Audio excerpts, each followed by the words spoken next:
So let me introduce myself. My name is Johannes Feichtinger and I am a historian with a focus on intellectual history of Habsburg Austria, and currently I am the head of the Institute of Culture Studies at the Austrian Academy of Sciences.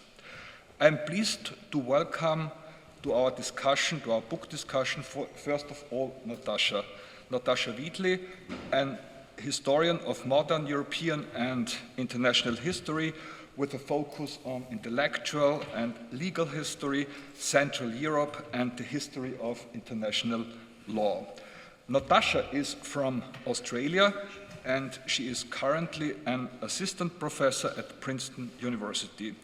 In her really fascinating new book, The Life and Death of States, Central Europe and the Transformation of Modern Sovereignty, she explores the central function of the multinational Habsburg Monarchy as a birthplace for ideas that continue to shape our understanding of the modern sovereign state.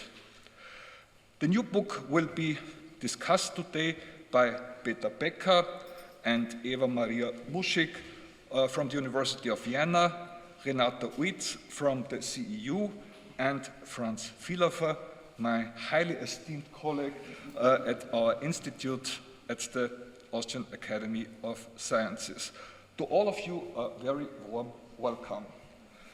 I would like to thank the co-organizers of this event, the CEU Democracy Institute's Journal Review of Democracy, the Research Center for the History of Transformations, RECET at the University of Vienna, and the Department of European, International and Comparative Law at the Law Faculty of the University of Vienna.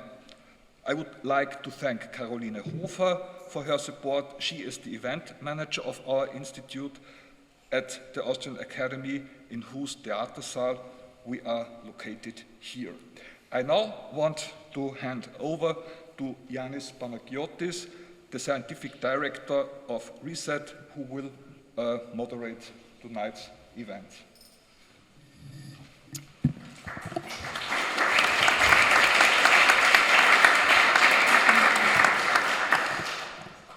Thank you, Johannes, for the introduction, and welcome everybody to tonight's event. I'm very happy to see a lot of people here. I must admit that this event taking place in the week after the end of the semester did cause some concern, because you never know if maybe everybody's on holiday already. Glad to see this is not the case. And I'm very happy to welcome all of tonight's panelists whose names you've already heard. I still would like to give you a brief introduction so you know who everyone is in terms of their scholarly profile. And then I will also tell you a bit about how we're going to proceed tonight. Well, you already heard about our main guest, of course, Natasha from Princeton. Natasha Wheatley. We just realized it has been 9 years since we last met, so it's great. We've all come a long way.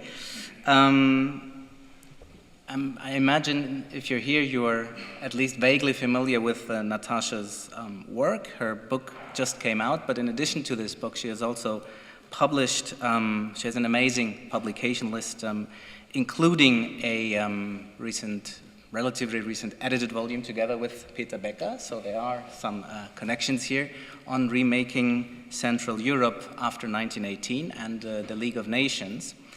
But she's also published articles in, all the important journals, so to speak, but impressively also in important journals of very different fields. So Past and Present, which is like the journal that you should publish in if you are a great historian.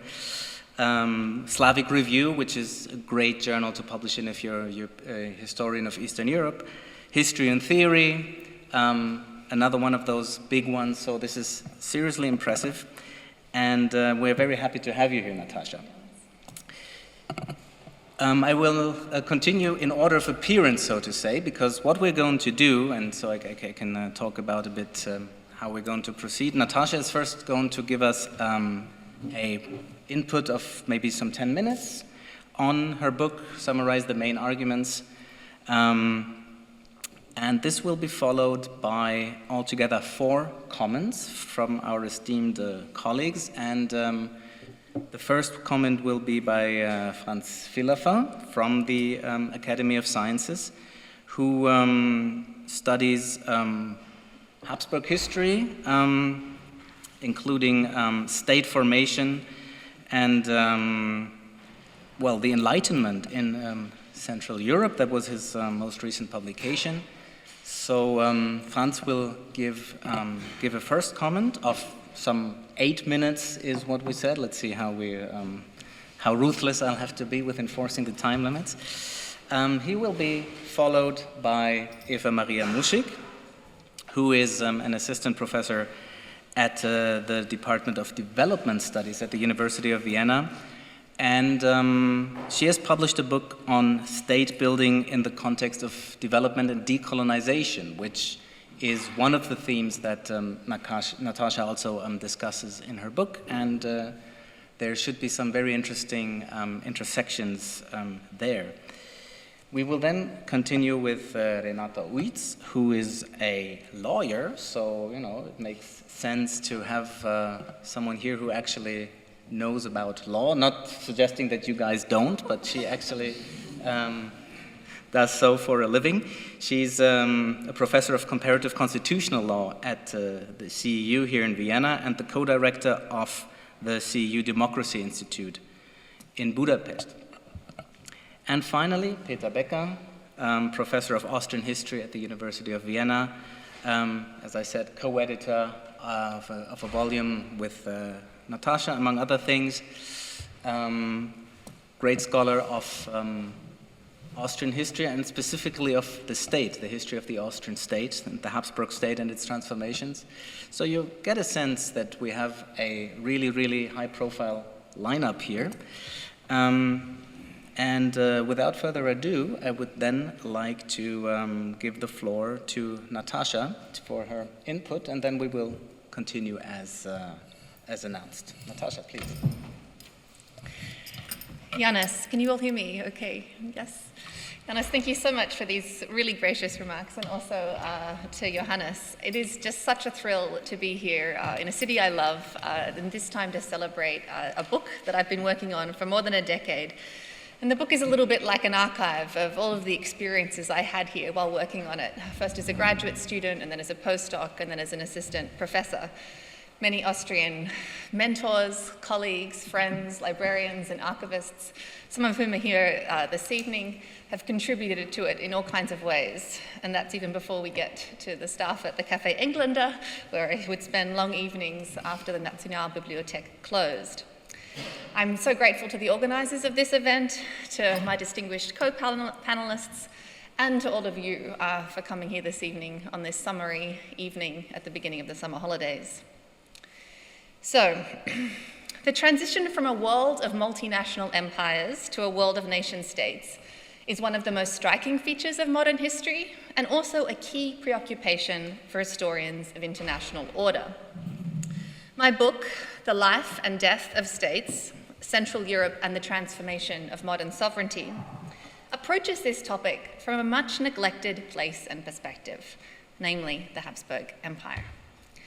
International historians have dwelt disproportionately on the British and French empires, often presenting the histories of these imperial formations as though they were synonymous with the story of modern statehood itself. For their part, Habsburg historians have, to make a generalization, and with some very important recent exceptions, remained rather transfixed by the problem of nationalism, whether in the guise of ethnic enmity or national indifference.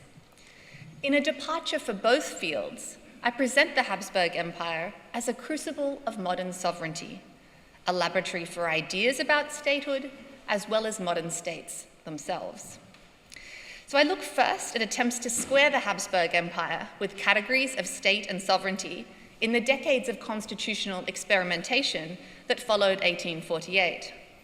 Formally, the empire was still a conglomerate of smaller polities, a legally plural structure that resisted the classical theories of singular sovereignty advanced by figures like Hobbes or Rousseau or Baudin. The complexity of Habsburg sovereignty led many observers then, and many historians in subsequent decades, to judge it an anachronism among modern states. But my book argues that it was precisely this complexity and plurality that turned it into such a vibrant laboratory for modern legal thought, producing many of the most influential European jurists of the first half of the 20th century, Georg Jelinek and Hans Kelsen, not least among them. Its restless constitutional restructurings experimented with different ways of translating pre-modern forms of pluralism into modern categories and capacities, thereby laying bare the unresolved problems and imaginative leaps involved in refashioning the body of the king into the body politic. One experimented with sovereignties stacked vertically and with dual sovereignty joined horizontally, as we see most dramatically in the Ausgleich of 1867, which created, of course, the hyphenated Austro-Hungarian Empire, a polity composed of two equal sovereignties.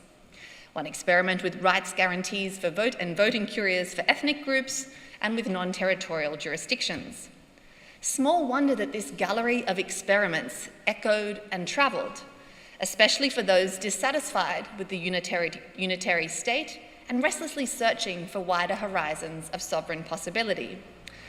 Austro-Marxist proposals for the legal personality of national communities had afterlives in the Soviet Union, as well as in the League of Nations interwar minorities regime, and later in the political theory of multiculturalism.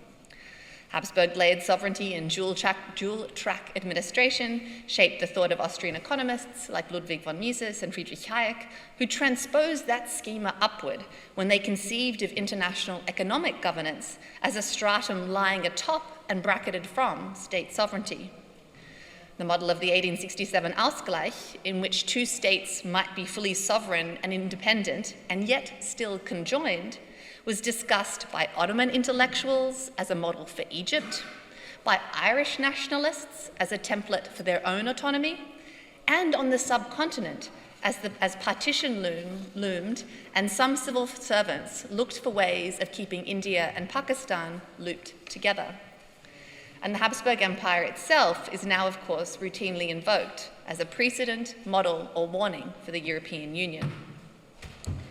In its second half, The Life and Death of States places the Habsburg Empire at the head of one of the 20th century's most dramatic transformations, the demise of formal empire and the rise of the nation-state in its wake.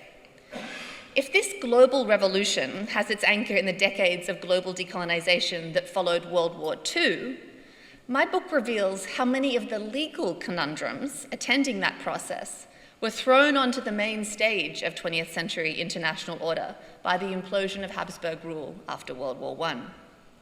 The empire's collapse spurred new diplomatic and academic inquiry into the cessation and creation of states, the nature of post-imperial sovereignty, and the succession of rights, obligations, and territories between discontinuous sovereigns. The legal stories and theories developed to make sense of that transition would echo in subsequent decades in India, Algeria, and beyond. We can see this especially in ideas of historical right, so historisches Recht, and the resurrection of statehood. Decades of imperial constitutional debate had left Hungarian and Czech politicians skilled in the argument that the sovereignty of their mini-kingdoms had survived imperial incorporation. They now scaled up those arguments, directing them to the international community rather than Vienna. Faced with the confronting rupture to legal order, they argued that they were not new states, supplicants in search of recognition, but in fact resurrections of their pre-imperial selves. At the Paris Peace Conference, they maintained that Czechoslovakia inherited the legal personality of the Kingdom of Bohemia, and Hungary that of the Kingdom of Hungary, and so on, with all that implied for territorial boundaries. Only the new rump Austrian state, represented by the Austro-Marxists Renner and Bauer, argued that it had no history at all, that it was a virgin new state as they sought to avoid inheriting the legal personality of the old empire. In the decades that followed World War II, these same sorts of legal stories about sovereignty suspended and resurrected, about the particular properties of sovereignty in time, morphed into scripts for international legal politics all around the world. Jurists from India, Indonesia, Algeria, and elsewhere rejected the idea that their states were new, with its connotations of contingency and conditionality. New states, it seemed, would have no choice as to the law which would apply to them, no power to reject the web of neo-imperial obligations that already qualified their hard-fought sovereignty. Trying to avoid that fate, they too argued that their polities reverted to a sovereignty that they had held prior to imperial conquest, that their statehood had been interrupted, not extinguished, by centuries of colonial rule, that they were original members of the international community, not newcomers coming cap in hand. The last section of the book then shows how these questions came full circle at the end of the Cold War. As the USSR, Czechoslovakia, and Yugoslavia came apart, and as the two Germanys merged back together, the question of the birth, death, and continuity of states roared back from the decolonizing world into the center of European politics. Once again, one asked if states were old or if they were new. One asked if states had ceased or if they had survived. One asked if sovereignty, once lapsed, could be resurrected. Once again, one wondered how legal time related to historical time and about international law's capacity to make sense of these ruptures in the fabric of world order. These dynamics remain with us today. Images of submerged sovereignty, as well as recurring issues of continuous and discontinuous law, accompany indigenous land rights movements in many settler colonies like Australia and Canada. So the book swings back and forth between scholarly and political domains, showing how states and ideas designed to capture them were reconfigured in parallel. Each wing reflects new light on the other. We see the worldly strains on sovereignty rippling through systems of philosophy, and we see searching questions about the real and the true playing out in public life. In both wings of the story, the book presents the history of modern sovereignty as an attempt to make sense, as a form of sense-seeking. It is about the search for political and logical coherence, rather than any fixed concepts or arrival points. It approaches sovereignty as a history not only of ideas, but also of knowledge and method. The method, I argue, is the story, one of modern law seeking to make itself rational, seeking to reconcile contradiction, seeking to anchor and legitimate sovereignty in an age in which neither the divine right of kings nor the natural law of God or nature could serve that purpose. So rather than take sovereignty as a particular idea or thing, I present it as a problem, a stimulus, eliciting ever new attempts to solve, to theorize, and to understand. Each constitutional configuration, like each academic theory, struggled to contain its object, never quite finding coherence or fixing meaning, never quite achieving political or intellectual stability.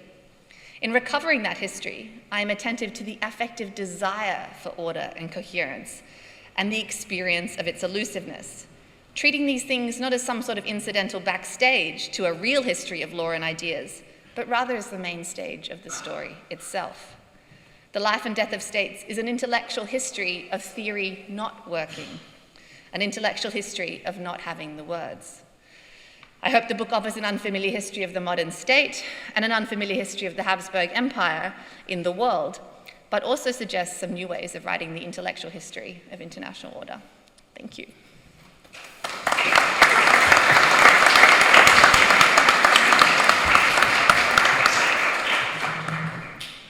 Thank you, Natasha. There's already get a sense that there's a lot to talk about in this, and Franz, please go first. Yes, thank you so much. I brought this copy of the book as we are a bit short of complementary copies, so this is a very appetizing landmark volume. Now, this exquisite, stylish, and scintillating book rediscovers Habsburg Central Europe as a crucible of world order, as a site where vitally and practically important knowledge, of and for the world, was produced. This dovetails with our research agenda here at the Austrian Academy of Sciences, which is why we are so delighted to be able to co-host tonight's event. Natasha's key argument, as far as I understood it, is that Habsburg lawgivers, and political activists of different stripes demolished the darling dogma of the sovereign state, aspiring to untrammeled self-sufficiency, eternal life, national homogeneity, and the articulation of an unanimous will as a piece of baleful and bloodless fiction. Thereby, they cast doubt on absolute monarchy and on absolute popular sovereignty, whose surreptitious structural similarity they exposed.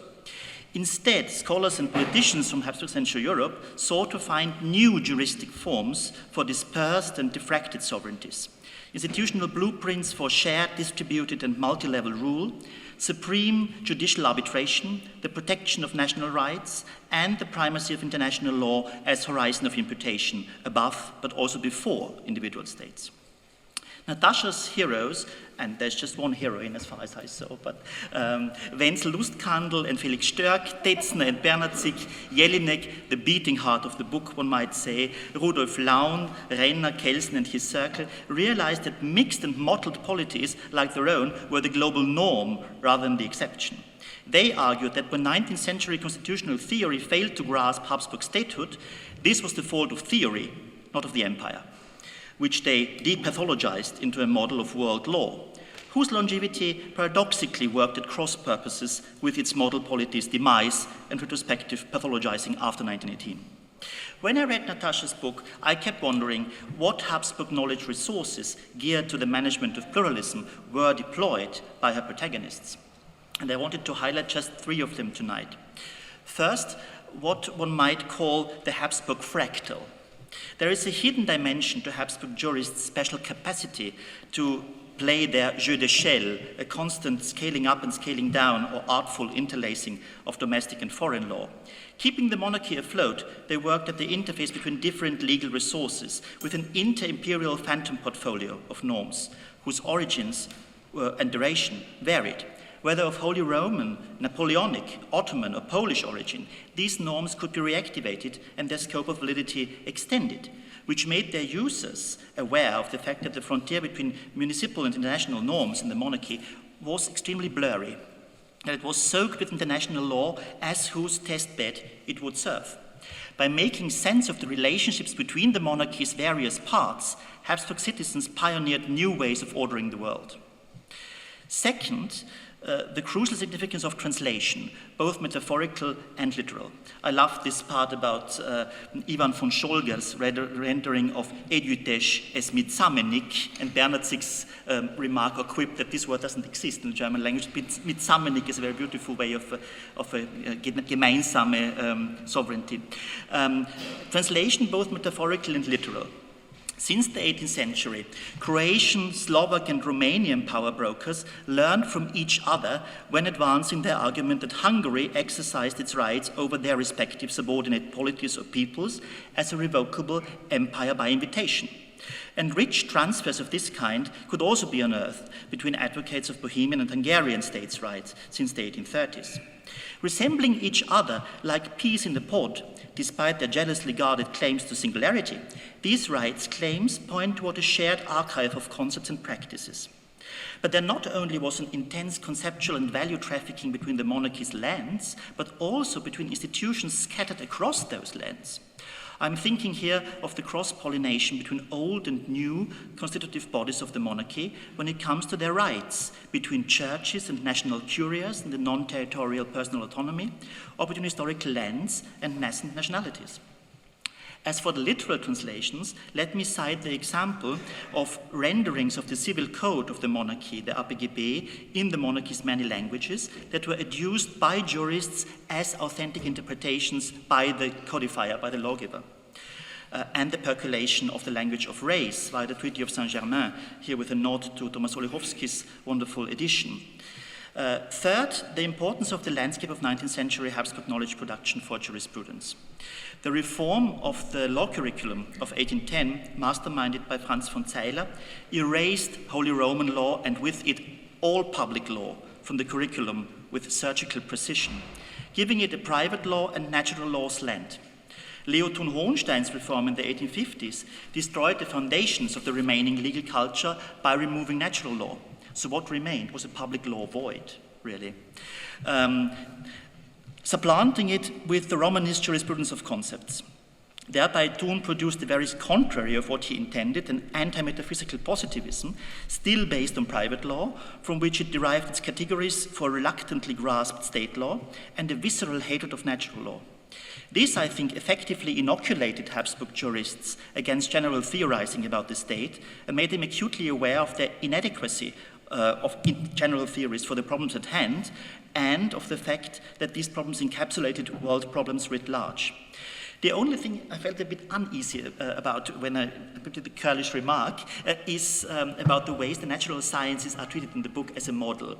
Because I thought that maybe there is a patricide similar to the one Natasha reconstructs with reference to Kelson's treatment of Jelinek at play here. True, Kelson's sales pitch, of course, was that he purged legal science from all extra-legal ingredients, but he remained deeply indebted to the positivism turned self-reflective by Mach, Heinrich Gompertz and Freud, who replaced substances with functions and relationships. Let me close with a methodological and conceptual remark. While elsewhere imperial law trumped provincial law, not only did this not apply in the Habsburg case, but here time seems to have trumped space, avoiding territorialization as a regime that congeals time into space. Why is this so? One might wonder for the discussion.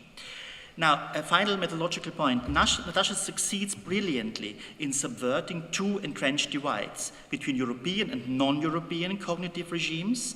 She paints the Habsburgs as Marshal Salin's stranger kings in Bohemia and in Hungary. She reflects on the interesting terminology of Volksstämme and on Charles Alexandrovitz, Christina Marek's and Upendra Baxi's work on Poland's and India's reversal to sovereignty.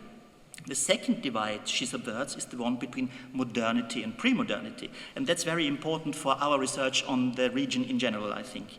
Because by showing how the Habsburg lands became a hotbed for a type of international law that did not hierarchize polities after a standard of civilization, she complicates standard accounts that simply lump the monarchy together with British and French polities under the unhelpful umbrella term of empire.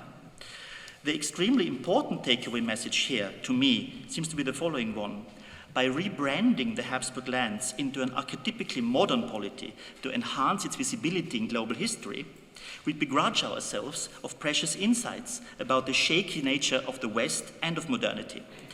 The history of a region, I think, is so riveting because it permits us to question the yardstick of progress it allegedly failed to live up to.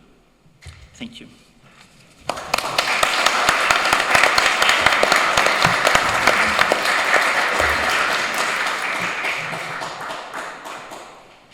Thank you, Franz. Let's continue with Eva then.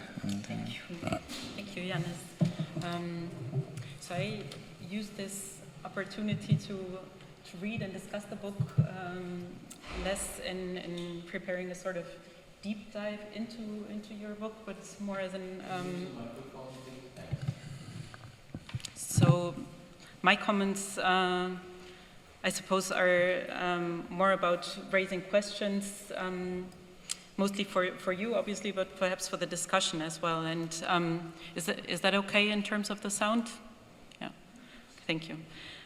So just to explain where I'm coming from, Natasha and I had very similar starting points for our very different books, which are both based on New York City dissertations, if you will, which is the question of how the world became so thickly populated with states in the 20th century, as you say. And this question sent you to Vienna into Habsburg-related archives, whereas I stayed closer to home, or what was then home, namely New York, looking at the role of United Nations staff in that process. And we worked on our dissertations during exactly the same period in the same city, discussed our projects with some of the very same people, but actually never met in person. So it's really exciting to finally have an opportunity to catch up and engage with your terrific book. And yeah, certainly learned a lot in the process, not least some local history to say.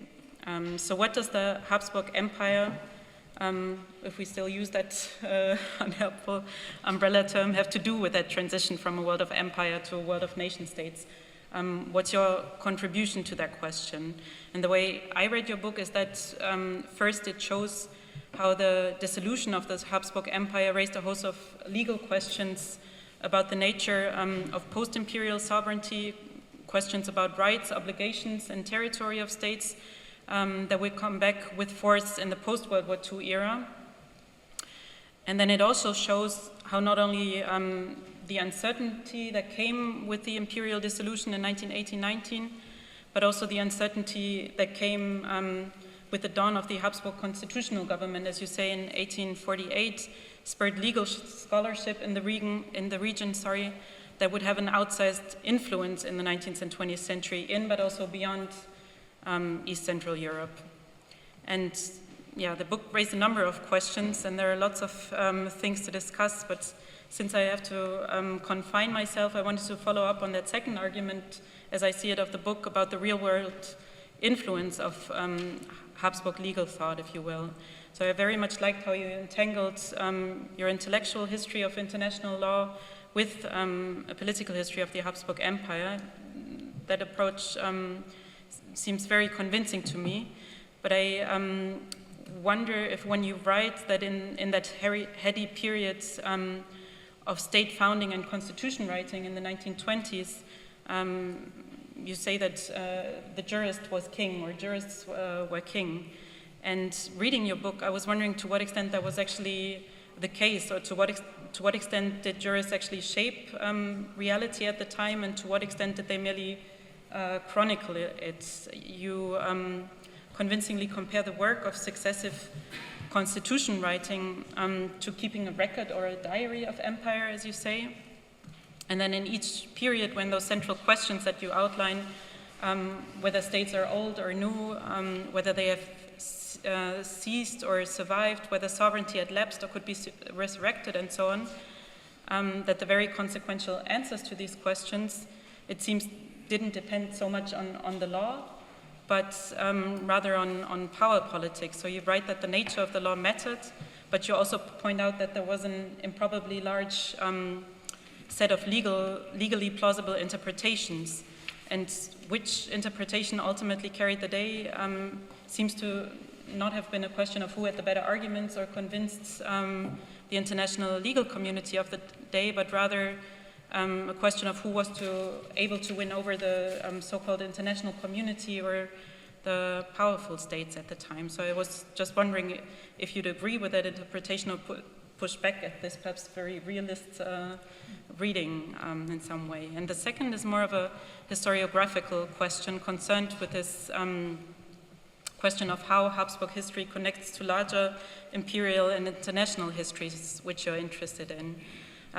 You write about recent Central European historiography as moving away from this once powerful image of the Habsburg Empire as a backward relic, an oppressive prison of nationalities and so on that was destined to collapse, and instead point to recent histories that stress the modernity and robustness of empire, as you write, and indeed seem to celebrate it as a, quote, dynamic, participatory, progressive, and creatively multinational polity. And this struck me as very interesting, not being familiar with that historiography so much when so much of the renewed interest in imperial history, or British imperial history at least, seems to stem from a critical reaction to debates that were going on in the 2000s, namely about whether the US, perhaps with Britain in a supporting role, should actively embrace an imperial agenda, a new liberal imperialism, policing and state-building role, and so on, for the greater good of the world. And this proposition, of course, generated much critical scholarship. So I'm generously curious to hear to what extent Habsburg historiography took part in that debate, or to what extent that was really just a very Anglo-American conversation, perhaps, about imperial history. And then, if there's time, I have one more question or comment about this original question regarding the transition from a world of empire to a world of nation states.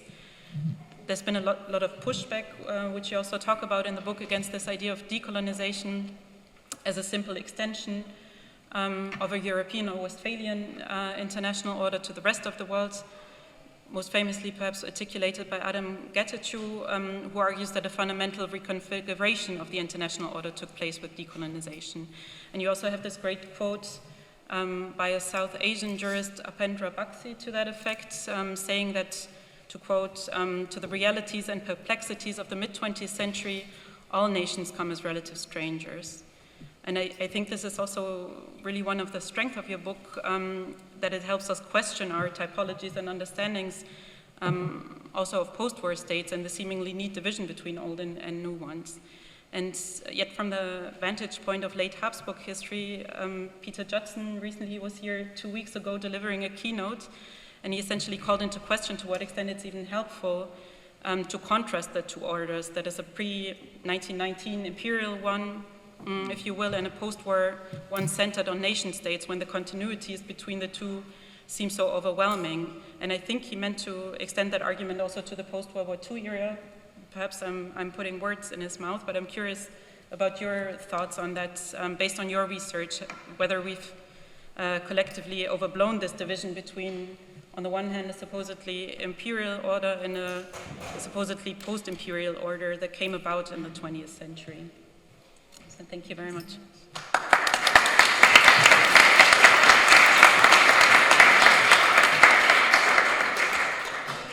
Thank you, Eva. The jurist is king, the jurist is queen. Renata? Well, thank you, Yanis. I mean, you gave fair warning, but I'm so pleased to see fellow travelers in the room who actually are interested in the same. So please don't put us to a special box as if we didn't belong in this crowd, as if we were your raw material to study, but not quiet interlocutors.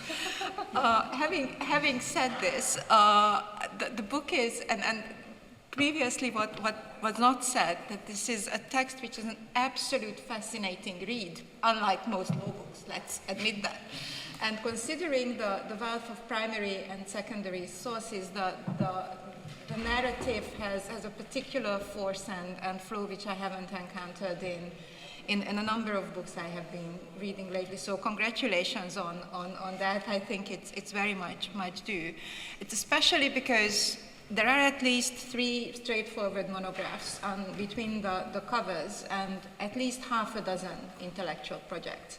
And what I found is that Natasha manages to weave them into one complex narrative that does good sense. And I would also like to thank her for not trying to sell the story with reference to Russian aggression in Ukraine at the moment. Rather, because that would have, I'm assuming that there must have been people in publishing and PR who were suggesting to push that button a little stronger in order to sell more copies. And I'm pleased that that didn't happen. But being in the field and working on illiberal democracy for the last decade, I think that the book itself is an extremely helpful guide for scholars, for historians, for political scientists and lawyers who, at the moment as we sit here, are called upon to make sense of our world falling apart and commenting on it while we are in the middle of this. Our training prepares us to be able to offer some insight from some distance. So when the world is falling apart, we usually are at a loss, not just with the vocabulary, but also methodologically. And I think the standard reference, and there are people in the room who know this very well, has been Weimar. Weber is being used and overused as much as Schmidt, both by the practitioners of illiberal democracy and the scholars. And so to actually open up the new ways of reflection through the falling apart of the Habsburg Empire is really refreshing. I'd say that there are at least 3 types of protagonists in the book. There are the humans, there is also time and geography. And to read about Central Europe and traversing with the ease from Lemberg to Madras to Sydney, quite with the ease as Natasha is doing, is quite fascinating. Now, let me take a very selfish perspective and make 3 points which I think are especially important for lawyers, and especially if you engage with lawyers further, which I'm sure will happen. One is how you explain the Constitution as an object that is crafted in response to political and intellectual contingencies, emphasizing that originality of a particular solution is a question of degree and reference points matter a great deal, exactly as you did in the opening, and the book I think is extremely important, as well as the languages of the law. And I'm pleased that Franz picked up on the translations and how translations of key terms were really important to reaching compromise. In an age when comparative constitutional scholarship has to make sense in English, otherwise it doesn't exist, untranslatable terms are actually making sure that certain stories are not getting told to a foreign audience or an international audience at all. Another protagonist in the constitutional field is the invisible, both the constitutions which never entered into force but still have formative power, and also the gap between facts and legal norms, which you talked about a fair bit.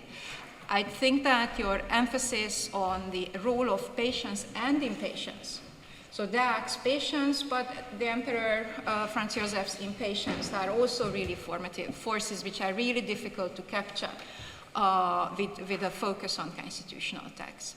I also think that the second point that you explain the rise of lawyers, and you give a very simple rationale for the rise of lawyers that Yannick also referred to, in very simple terms. Their arguments started to matter because they cost a lot of money in reparations, either way. So it had practical significance. It's not simply the art form of the reasoning. In the introduction, you say that this is a form of practical reasoning, just like any other profession, except that the arguments they make have practical consequences. And I'd also like to suggest that you say quite a bit, as almost an aside, about the birth of constitutional law as an academic discipline. And what you show is that this is a story which is polycentric. It's not done from power centers, that Lemberg and Prague and Krakow matter as much as Vienna at the time. And that this is a multivocal exercise where your heroes get to stand out because they are in conversation with random others, not all of whom are scholars, many of whom happen to be bureaucrats and other players. But I think this is very often lost. Now, what I enjoyed a lot in the origin story is how you situate constitutional law and constitutions in general in the public international law realm. Now, if we are to believe you, then global constitutionalism predates globalization by roughly a century. So I think there is plenty to talk about that. And you show that context matters. This is one of my hobby horses. You manage to contextualize events and actors without turning the bits of information into really annoying vignettes. You talk about, because you use context to explain formative influences, lineages, intellectual knowledge the transmission of knowledge. And you also talk about accidents. So let me just point out one thing which is glaringly obvious reading the book, is that women have almost no say in this story. There is one woman, however, who may have changed a fair bit about how decolonization arguments work, and her name is Greta Kelsen. It took her to suggest to a young, eager Indian scholar that instead of confronting her aging husband in a library, just come over when he is gardening. He is a much better conversation partner. Thank you so much for offering us that insight. It was really a joy to find that in the book. Thank you.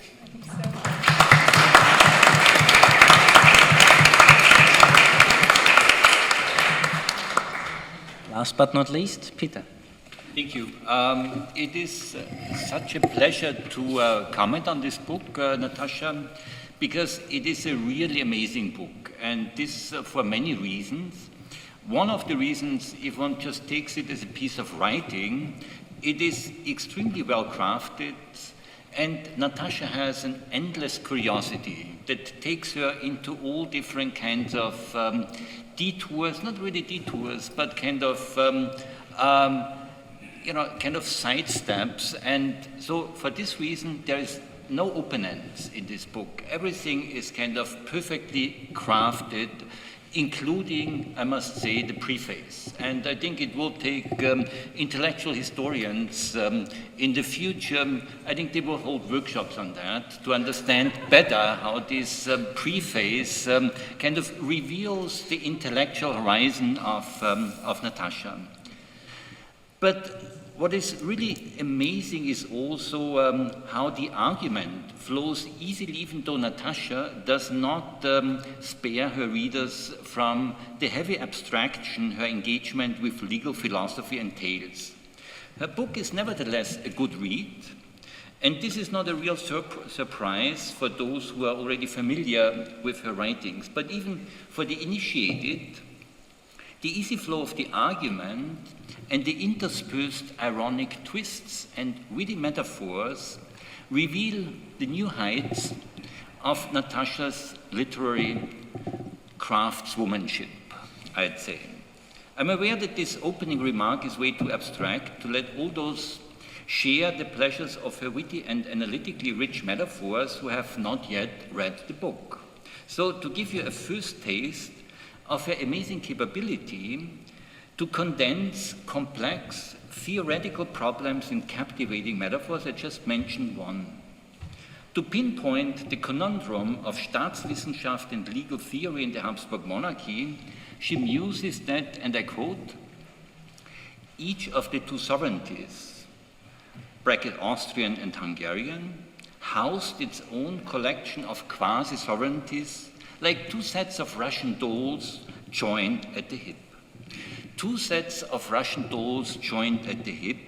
How could one better nail down the constitutional problem of the Habsburg monarchy after the compromise? Looking back at the flow of the argument from the end of the book, I would characterize the book as a truly entertaining analysis of the Russian doll problem in constitutional debates and legal theory of the Habsburg monarchy and beyond. How does she approach this challenge? She looks mainly at the moments when political actors and or legal experts opened the Russian dolls, not only of the Habsburg monarchy, but also of the colonial empires, in search for a hidden dormant sovereignty. The metaphor of the Russian dolls serves her well in this endeavor because Natasha finds very specific forms of sovereignty locked up within these Russian dolls. In her reflections on the life and death of states, she includes also undead states. That is, those lands of the Habsburg monarchy which claimed their own statehood and with this their own sovereignty. To me, these claims to sovereignty and statehood by lands of the monarchy can be read as the activities of undead states. Including undead states into an analysis of sovereignty provides a fascinating perspective on the theoretical and political conundrum of the 19th century. Natasha never uses the term undead to refer to the dominant sovereignties, to the dormant sovereignties of the Hungarian or Bohemian kingdoms. She denotes them as sleeping states, that is, as beauties kissed awake by the compromise in 1867 and by the peace treaties in 1918. This choice of terms is proof of the more optimistic general thrust of Natasha's argument, but it creates a kind of logical problem.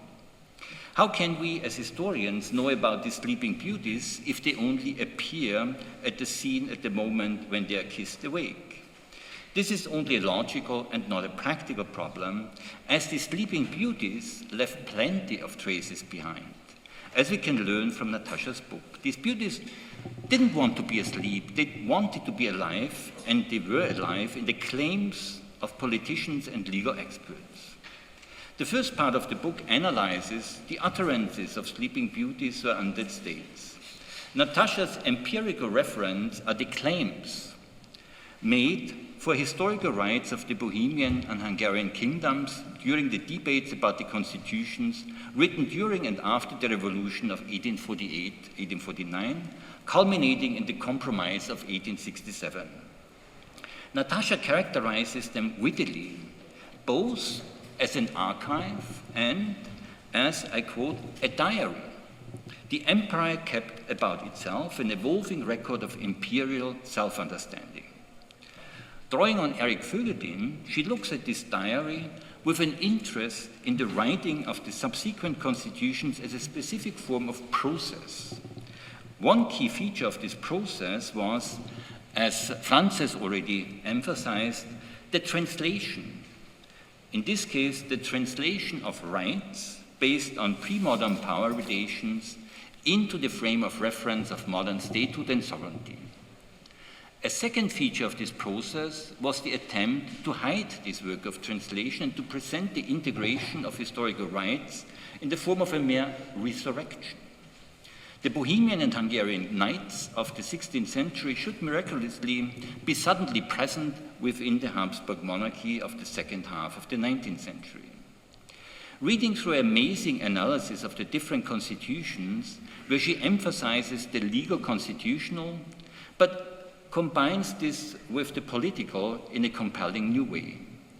I heard several times the voice of Joseph Redlich, who characterized the Habsburg monarchy as, I quote, das alte Reich der verwirklichten Unwahrscheinlichkeiten, the old empire of realized improbabilities. How did Redlich get into a dialogue with Natasha in my head? I see 2 points in her argument where this undocumented dialogue happened. The first instance is the reference to the unresolved tension between temporal and spatial organization during the constitution writing process. And the second instance is her discussion of the legal theoretical difficulties resulting from inclusion of nations into the constitution. Nations, as she outlines, were never defined as legal subjects. They were not even dormant legal subjects. Therefore, as she comments, the constitutional legal debate, that, I quote, the newly announced rights were in need of a subject. Defining rights without defining the subjects of these rights sounds very much like the empire of realized improbabilities. Natasha's book operates with 2 registers.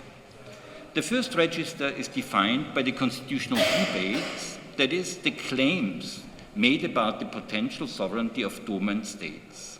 Looking at the references to the historical state rights, not as a matter of fact, but rather as a matter of claims, allows Natasha to link the legal constitutional argument to a wider political debate, a debate about the legal and political constitution of the successor states, and a debate about the character of states emerging from the decolonization process.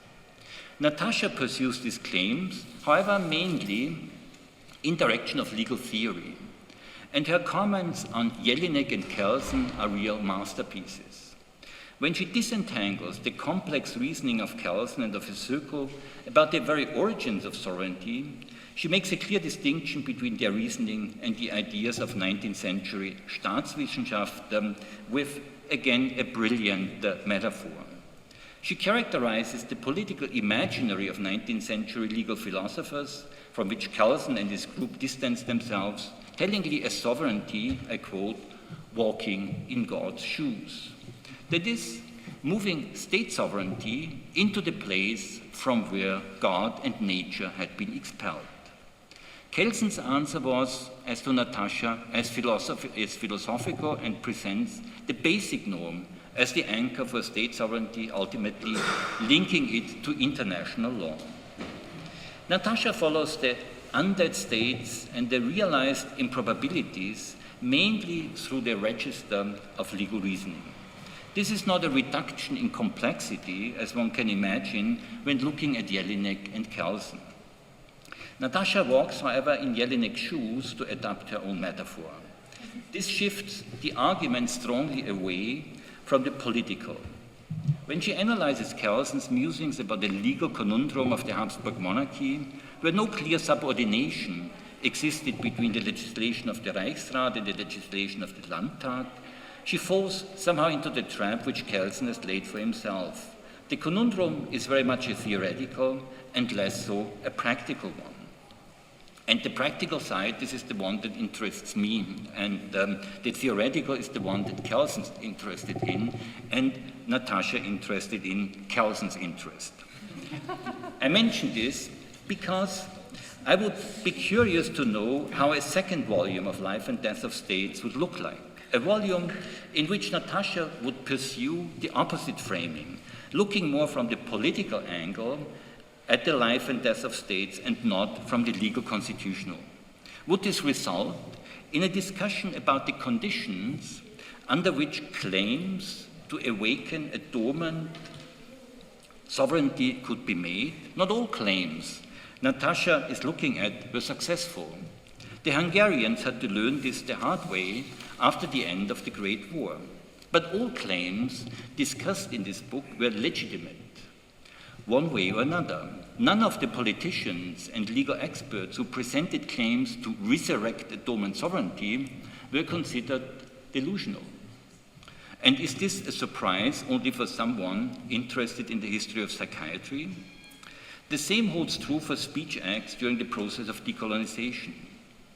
As we are all impatient and Natasha has not yet promised to write the sequel of this book, I better ask this question here and now. How and under which conditions could these claims become legitimate, especially as these claims are often incoherent and lack in engagement with the temporal dimension? Natasha is not at all indifferent to the political framing of the constitutional legal conundrum she analyzes so convincingly and elegantly. One clear indication of this awareness is her engagement with the different concepts used to address the Habsburg Monarchy as a political object, and we are all familiar with these problems. Considering her optimistic undertone, as expressed in the Sleeping Beauty metaphor, it comes as a surprise to me that composite monarchy is given a prominent place. She is not using it per default, as she also uses other concepts such as conglomerate and compound. I found the prominence of composite monarchy nevertheless surprising, as this characterization would work much better with the image of the undead state. A state already vanished, but living and acting on in claims of politicians and resurrected by a fortunate change in political luck. While the Sleeping Beauty of the Hungarian Bohemian Kingdom had to be kissed alive, and this act is described by Natasha as an act of translation, in which the old is translated into something new. Composite monarchy is much more the political imagery of the claim makers, who imagine the old kingdom to be resurrected and not translated. To be resurrected in its old body, the Bohemian knight, standing suddenly at the Paris Peace Treaty. I'm not commenting on the global area of state mortality and natality. This has already been done by Eva Muschik as the much more competent scholar for this task. From the perspective of Austrian history, I would like to stress nevertheless that Natasha brings to bear the legacy of the Habsburg monarchy in a fascinating new way on the politics and philosophy of the 20th century. And this is one of the many reasons why she and her book stands out. Thank you, Natasha, for this mind-opening stimulation. Thank you, Peter.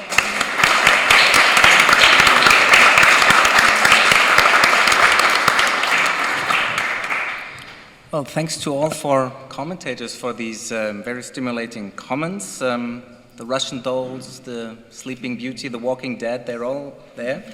Now, Natasha has some 10 minutes to respond to all questions and promise a sequel. Comprehensively. And yeah, think about the second book while you're at it. And after that, we will open for the remaining time for some Q&A also to the audience. But first, Natasha. Wow, I am just so grateful to you all. I can't tell you what a kind of amazing feeling it is to bring the book here back to Vienna and have it understood. You know, I'm usually in a Anglo-American context where so much about the Habsburg world needs to be explained, and I think a lot of the book goes over people's heads. And so I'm so grateful and so relieved, actually, that you all have all seen in different ways really what I'm trying to do with this book, and often articulated it in more, I think, more powerful ways than I do. And so I'm grateful to you all. There's so much here. I mean, I would also just love a copy of these, everyone. So please save them. I'll just pick up on some things. To begin with Franz's comments about the different divides that the book subverts, the European and the non-European, the modern and the pre-modern. just wanted to say that, yes, on the Euro and non-European, that is very important to me, and it's not only a substantive question that I trace ideas moving between these different European and non-European spheres, but also in terms of intellectual resources, right? And I think for a long time, professional history unfolded as an export of categories developed in Europe to the non-European world, which had to fit into those molds. And to some extent, I'm interested in reversing that kind of traffic and thinking about what sorts of themes and theoretical insights that have been developed in the huge new ferment to do with extra-European history, what they might reveal about European history in a kind of boomerang effect of theory.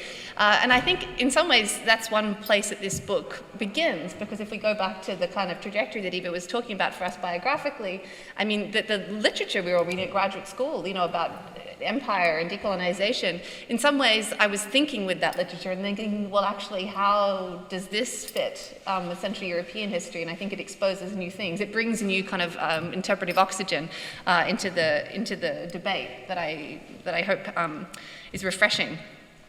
On the modernity and pre-modernity, you're absolutely right, Franz. That's very important to me because to the extent that I am interested in these, you know, old fictions, I also want to expose that, you know, all the modern versions are just as full of so many fantasies and fictions, right? And actually, often in precisely the attempt to strip lore of fantasies and fictions, you create new ones, right? And so obviously, Kelsen is such a great example of that, but that's a thing that runs all the way through the book. And so I'm not invested in any sort of distinction of lore becoming more rational, actually. I'm interested in the claim that it is and the way it moves around then its kind of imaginative horizon. And so that's absolutely at the core. As well, and that actually it's not a contradiction that you've got this high legal modernism alongside all of this historic, you know, archaic traditional law, that those things actually, you know, intermingle in a very fecund sort of way. And I actually then want to tie this a little bit to one of Eva's very important points about, you know, what I see is essentially another divide between, you know, empire and nation state, and have we kind of overplayed or oversold this transition. And I think that's a really important point in global history in general, but also for Central European history. To some extent, that framing is a bit of a foil. Like for my book, it's not something that, you know, I don't really talk about the nation states as nation states, and I very much agree with Peter Judson's point that the successor states, you know, look like mini empires in terms of their ethnic composition and the way they behave and so on. In some ways, I give you a different version of that continuity because I'm interested in the way in which legal concepts and claims developed in the empire live on after the empire and in fact become crucial legitimating paradigms for the successor states. And so I talk about the imperial constitution outliving the empire itself, right? Or the imperial constitution kind of turned inside out. It becomes an international proposition or a proposition that regulates the relations of these different polities rather than something that was on the inside of the empire. So it's a different side, if you will, of Judson's point about the ethnic composition of those states.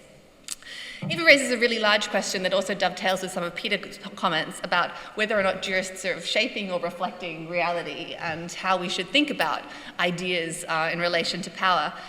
And look, I'm not a social scientist. I don't believe there's one way that relationship always unfolds, right? That we can kind of map in some systematic and always true way the relationship between these sorts of articulations and how they affect the world. And in some ways, I'm interested in precisely not only how that plays out differently in different moments, but also how difficult it is often even to establish that sort of binary. Because it kind of presumes that there is this world of ideas and then there's this real world. And one of the themes of the book is actually that it's very hard often to tell the difference between those two things. So if you've got this constitutional debate and the Hungarians are saying there is no overarching imperial state, there are only these two states, and some of the Austrian jurists or the Viennese jurists are saying, no, there is an overarching one. And both of them have a lot of evidence of that proposition. What kind of reality is in play here? Both are plausible interpretations of reality. And so often I'm interested in that line being one that's very porous. And I'm also interested in the way in which power is always seeking to articulate itself and to make itself rational, and that even in some ways it can't be powerful without a powerful account of itself, and that often those accounts are things that go on to have other sorts of afterlives that power can't quite constrain. And so I hope that, I think it's a really, important and difficult kind of methodological question that I, probably don't always master, but it's actually one of the things I'm most interested in, and I hope that readers would find it an interesting kind of sub-theme in the book. Renata, I love these comments, and it's funny that whole idea of the shift from Weimar to the end of the Habsburg Empire as a kind of framing device for now, I hadn't actually kind of articulated that to myself, and I think it's very powerful because in some ways the affective dimension that I try and trace in those end of empire chapters is just how hard it is to think when everything you know is dissolving, right? And when you've got this empire that's existed for centuries, right? There's been this given legal order, and how do you begin to conceive of order and legitimacy and authority when that whole traditional order has seemingly collapsed overnight? And they have to think themselves out of a hole. And I think you're right that there's something that might resonate very strongly with us today when a whole lot of other old, traditional certainties dissolved. I also really appreciate, and this I guess dovetails with what I was just saying before, your point about the invisible. And in some ways I am interested in the kind of historical role of non-existing things, right? Or about precisely how sort of imagined or conjured things can have a very material or practical effect. And those human struggles that you mentioned, and you draw out the anecdote about Greta Kelsen, are also a really key part of the book, because I think a lot of these jurists are often written about in very disembodied form, and I really want to bring them to readers as humans, really struggling to make sense of their world in a very human way. We can approach people like Kelsen very much as these distant, rather forbidding figures, and they're trying to make their way and make their world make sense in a way that I think and hope we can all, understand in a very palpable way. Peter, I love that you out-metaphor me. This happens rarely. Picking up those metaphors and running with them, all through your talk. It was so clever and such a treat for me, and also made me giggle at myself. And so, thank you for that. It's also interesting that you described my tone as or some dimension of my reading or approach as optimistic. It's funny, at an event in New York, a legal scholar called Nathaniel Berman made a lot of the fact that he thought my tone was very ironic. And it's interesting to think about these implotment devices and the different ways it might come across. You're not imagining things about the dialogue with Riedlich. Riedlich is one of those figures who hovers over this, and I spent a lot of time reading, of course, his huge works on the österreichische Staats- und Reichsproblem, but I also went through his papers at the Nationalbibliothek, and I intended to do a lot more with him because he's in some ways a classic kind of instantiation of so many of the things that I discuss here, not least in his movement between the political and academic spheres and so on. But it was one of those things I ran out of time and room, and precisely those struggles of trying to craft, as you say, the 10 books in this book into one book meant a lot of things had to get left on the chopping floor. And it's funny, as you were talking, I was reflecting on the fact that those points about the kind of improbabilities, an empire of improbabilities, I end up using Musil for that point rather than Riedlich. And it's interesting, and of course Musil, is in conversation with a lot of the jurists, but I could have used Riedlich just as well as him, and it'd be interesting to think about how that chapter would have played out similarly or differently. One of your last points there about some of these legal problems being theoretical conundrums but not practical conundrums, I think is a really important one, and it actually reminds me of an argument that Gerald Sturz famously made, right, about the legal personality of nations. If they weren't formally given, that actually didn't stop a whole lot of lower level kind of decisions and administrative orders functioning on that basis, or according a kind of de facto status to ethnic or national groups at the local level. And so I think we see that a lot in Habsburg legal history, that things that are kind of theoretically problematic actually kind of find a way to muddle through as it would have it. And so, and you're right that the interests of this book are on that theoretical side rather than the practical side.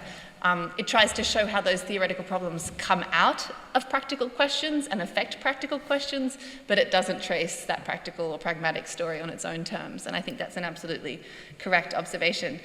A sequel that did so, unfortunately, Peter, I think you're the person to write that and not me. But thank you again to all of you.